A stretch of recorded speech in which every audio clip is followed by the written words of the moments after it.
Trouver les formations adéquates pour leur permettre de développer les compétences qu'il leur faut pour avoir les ressources nécessaires pour gérer leur foyer, mais également pour financer leurs activités génératrices de revenus afin de les soulager des multiples difficultés qui nous assaillent tous. La foire a permis de voir ces institutions-là au niveau de la banlieue, mais on ne voulait pas que ce travail-là soit terminé à l'issue de la foire. Il fallait alors mettre en place une structure qui pourra permettre d'accompagner les jeunes et les femmes dans leur recherche de financement, dans leur recherche de formation et dans leur recherche d'amélioration de leurs conditions de vie. Comme je l'ai dit tantôt, ces structures sont là. Beaucoup d'entre ces populations ne connaissent pas leur existence. Quand elles connaissent leur existence, elles ne savent pas par quelles voies et moyens passer pour accéder aux formations et financements qui sont offerts. C'est pour cela qu'on a décidé d'ouvrir ce centre-là pour l'offrir aux populations afin qu'elles puissent avoir ici les orientations, les conseils et l'accompagnement qu'il leur faut pour accéder aux bourses, formations et financements qui sont disponibles au niveau de l'État. Le chef de l'État, à travers ses discours du 8 mars et du 4 avril, avait fait des annonces fortes, dont l'implantation de pôles emploi, entrepreneuriat, dans les 45 départements que compte notre pays. Nous le savons, le département de Pikine est très large dans sa diversité, mais aussi large dans sa population et dans sa géographie. Donc, il est évident qu'un seul pôle emploi-entrepreneuriat ne pourra pas combler le besoin d'accompagnement, d'information, mais aussi de soutien aux populations. C'est pour cela que nous avons voulu anticiper, mettre en place ce centre-là qui présage un peu de ce qu'on va trouver dans les pôles emploi-entrepreneuriat, mais ça entre en droite ligne avec la volonté du chef de l'État d'accompagner les populations pour les soulager dans leurs grandes difficultés qui les assaillent, comme je l'ai dit tantôt. Les services, ce sera déjà de permettre aux porteurs de projets qui ne peuvent pas rédiger convenablement les projets qu'ils portent, de leur offrir la possibilité de rédiger les projets suivant les canevas qui sont définis par les structures que j'ai citées tantôt.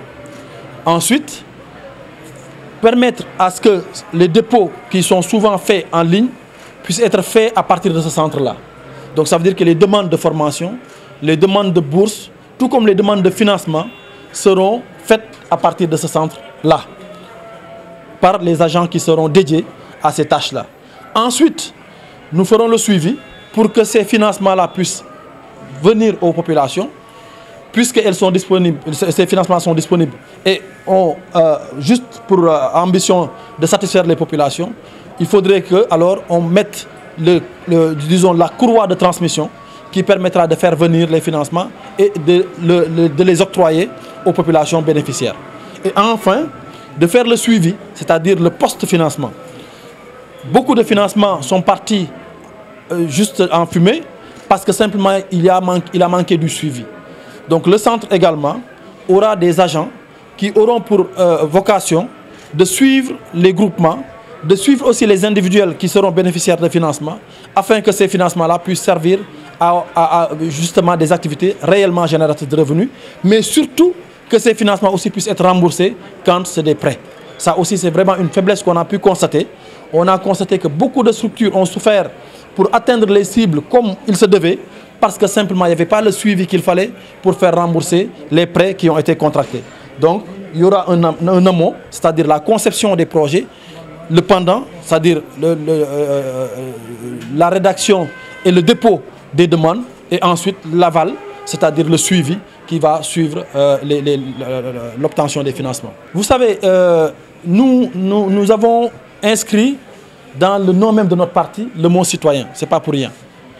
Nous avons mis en place une convention citoyenne. C'est-à-dire que dans nos actions, et cela précède même notre venue dans le champ politique, il y a la citoyenneté qu'on met en avant. Aujourd'hui, je crois qu'il y a des aspects politiques. On est un parti politique, on l'assume. Mais il y a certaines de nos actions qui sont plus citoyennes que politiques. Cette action-là est citoyenne. Et ce centre appartient à toutes les populations. Qu'elles soient de la majorité présidentielle, tout comme ces populations peuvent être de l'opposition, elles sont les bienvenues et auront le même accompagnement compte tenu de la coloration politique.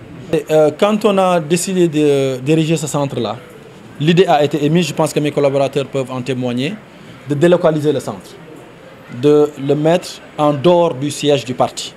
Et d'ailleurs, on avait commis des gens pour qu'elles cherchent, des personnes pour qu'elles cherchent un local qui pourrait abriter le centre indépendamment du siège. Malheureusement, les délais étaient contraints et il fallait qu'on respecte cet engagement-là. Parce que c'est un engagement qu'on avait pris devant tout le monde et il fallait qu'on le respecte dans les plus courts délais.